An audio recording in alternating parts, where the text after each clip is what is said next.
I'm Rob from Barefoot Gaming, and this is our Scythe Mugen 5 Revision B. Just rolls off the tongue, doesn't it? CPU cooler review.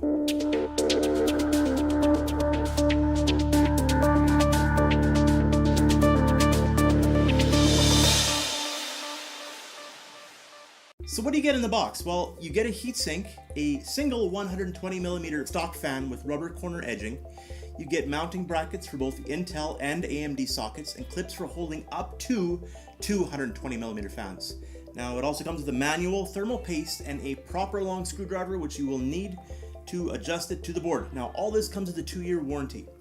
This cooler has 6 heat pipes that are capped running through the silver heatsink itself, and that rubber on the fan that I mentioned before, well, that's to prevent rattle or vibration noises as it presses up against the cooler with the clips. So running at a high speed, you do not want rattle there. Now the single 120mm fan that comes in the box, well, the clips poke into the corner holes and then stretch around the fins, so you can actually adjust the height in case RAM or components, any components, are in the way.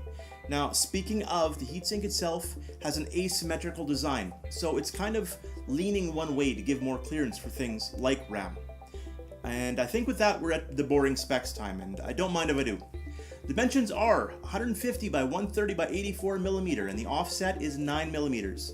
The fan is 120 by 26mm, and the fan speed is 300 to 1200 RPM using pulse width modulation, or PWM for short. That's not power management, as many times as I've got that wrong. Socket support: Intel LGA 775, 1150, 1151, 1155, 1156, 1366, 2011, version 3.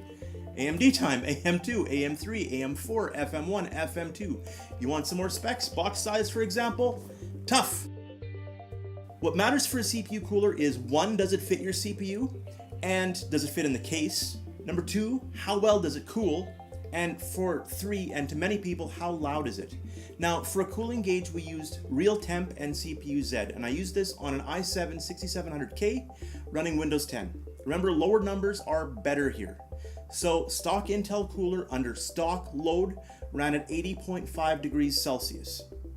The Scythe ran at 56, again, stock load, and I pushed the overclocking on the Scythe from 4 to 4.6 and kept PWM on.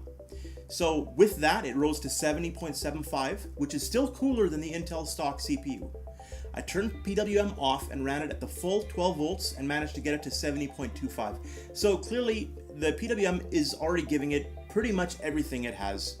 And by turning it on fully, you're not really gaining anything extra in my findings. Now the noise in decibels, 20.8 with 1 fan, 12.4 running at a 50% average, and 16.5 was the average in general. As a heads up, I do not have a way to measure the decibels. I had to Google this.